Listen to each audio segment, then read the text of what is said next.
सलाम, नमस्ते, सत श्री अकाल। मैं हूं रजा और आप देख रहे हैं रजाग्राफी की middle east special report. Armenia के ऊपर एक बार फिर से अजरबैजान ने हमला कर दिया है। दोस्तों, इसमें अजरबैजान की गलती कम, आर्मीनिया की ज़्यादा है, क्योंकि पिछले कई हफ्तों से बीच बीच में ये खबरें आ रही हैं कि आर्मीनिया अजरबैजान की पोस्ट पर हमला कर रहा है। जैसे मैं आपको बता दूं कि झड़प तो हुई है और इस झड़प में हमेशा की तरह आर्मीनिया का नुकसान बड़ा हुआ है। आर्मीनिया का जो मिलिट्री कैंप है उस इलाके पर गोलीबारी करी है अजरबैजान ने, जिसमें अजरबैजान की तरफ से गोलीबारी में 4 आर्मीनिया के सैनिकों की मौत हुई और कई घायल हैं। झड़प का कुछ अंश आपके सामने है।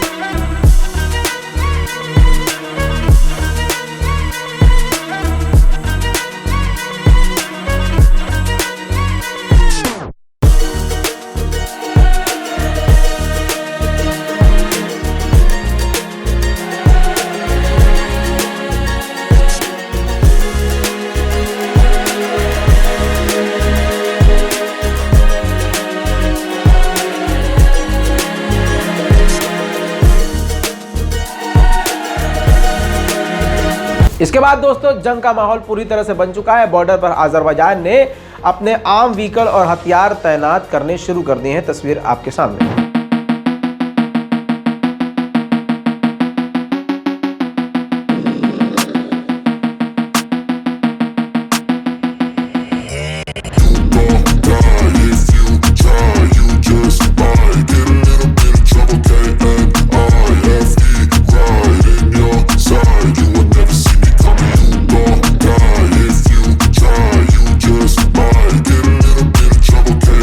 दोस्तों, इसके अलावा आर्मीनिया अजरबैजान के मिलिट्री एरिया के ऊपर आपको मैं ड्रोन तस्वीर दिखाऊंगा कि ड्रोन के जरिए बम फेंक रहा है।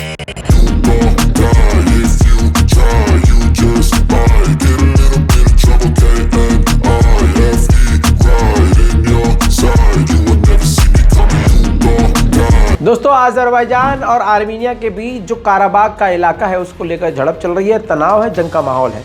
इसी बीच अजरबैजान ने ये ड्रोन फुटेज, सैटेलाइट फुटेज जारी की है, जिसमें बताया गया है, दिखाया गया है कि अजरबैजान के तरफ से बताया जा रहा है कि आर्मीनिया के जो सीनियर ऑफिशियल्स हैं उनको कोई फ़र्क ही नहीं पड़ रहा है। वो अपनी फैमिली के साथ, अपने पूरे परिवार के साथ वहाँ पिकनिक बना रहे हैं।